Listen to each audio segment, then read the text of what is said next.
So make it clear that there was a New York City style of boxing. Yes, Okay. there was definitely a style. It was called boxing.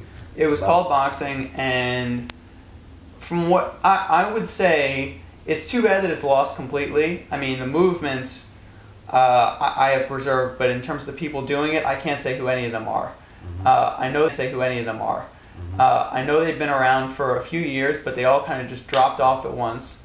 And they weren't really influenced by the Wiggles tutting tape, because it wasn't the outer tuts. I think what it was is kind of like they had taken the liquid figure eight and they had kind of machined it down to a very precise level, and that is the remnant of that is the wrist roll.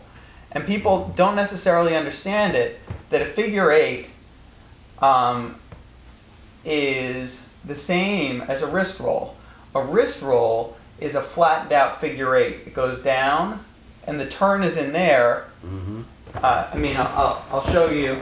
It goes down, and if you want to see there's a turn right there.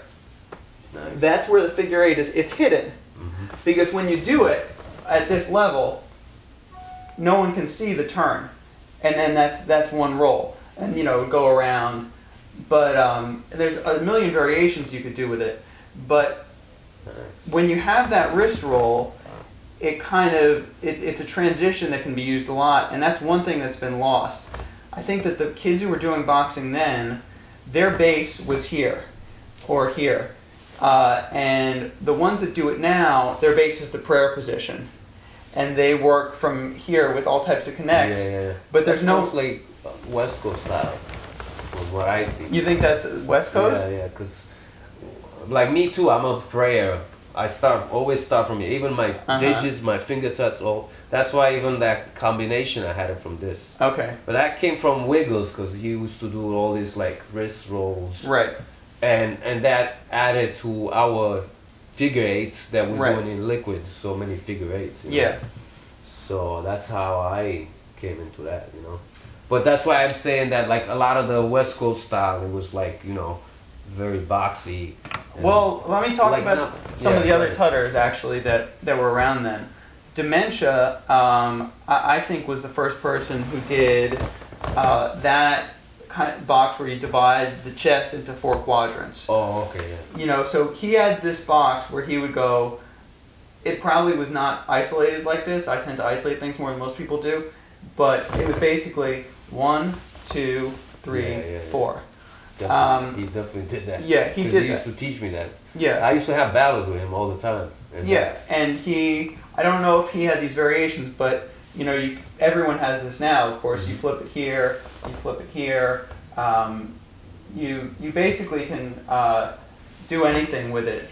But what I was trying to get at is that all of those movements, they come from the prayer position, and you know, you can get into them a lot of different ways, but most people don't have the other base to work from these positions, where the arms are at these positions. And I think that the main thing that I brought to the game is that I traveled a lot, and I saw a lot of different dancers. I never had someone who was like, you know, a teacher, or like I was never in a crew and there was an older guy who was like showing me the way. So basically what I had is a scattered collection of moves. And I figured out on my own what was the principle behind them. And then once I had that principle, I would logically expand upon it. So that's kind of been the underlying theme, I would say, to my dancing from 2000 till now. Cool. So okay, now let's get into like the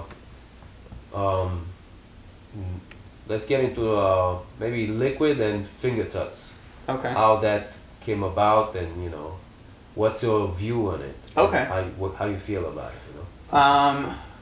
Well, let me start with finger tuts, because I think liquid even now is still kind of murky. But with finger tuts, I feel like I have a little more sense of the origins, and I was probably a little more involved with it. The first thing you have to realize with finger tuts is that there are certain gestures that are in mainstream usage and not limited to people who speak sign language. You know, in Italy you have this, and they have all kinds of hand gestures. We don't have that many.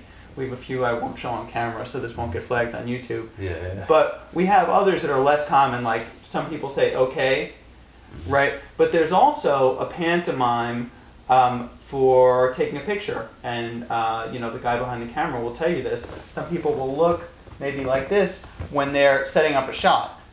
And right by Limelight, which was a club that people used to go to a lot, I used to see the LPC there all the time, there was a photography store that had on its awning a logo that was just two hands like this.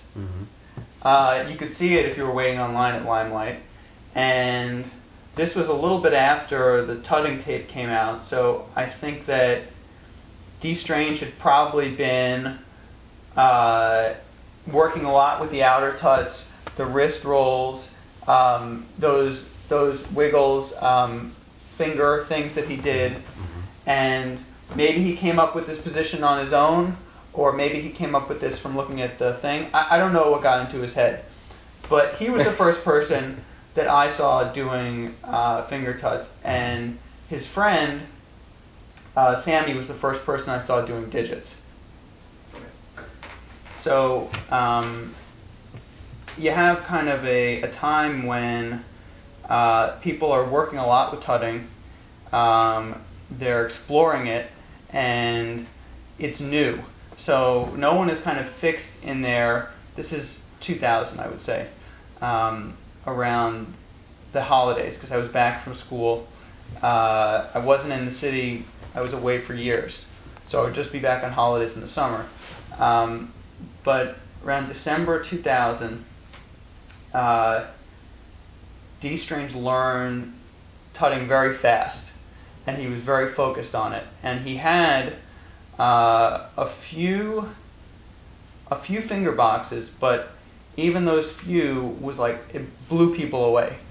Me at least. I mean, it wasn't like he was in front of a stadium audience, so I don't know if it had like mass appeal, but it seemed that it was like something new, like really, really crazy stuff. And basically, his friend Sammy that did digits, he had these finger waves that he would do, and he could do the whole finger. It wouldn't necessarily look exactly like this. He might have a little bit different way of doing it, or he could do the half finger like this. I don't know if he necessarily did one down like that, or one up like that, but that was all code red stuff.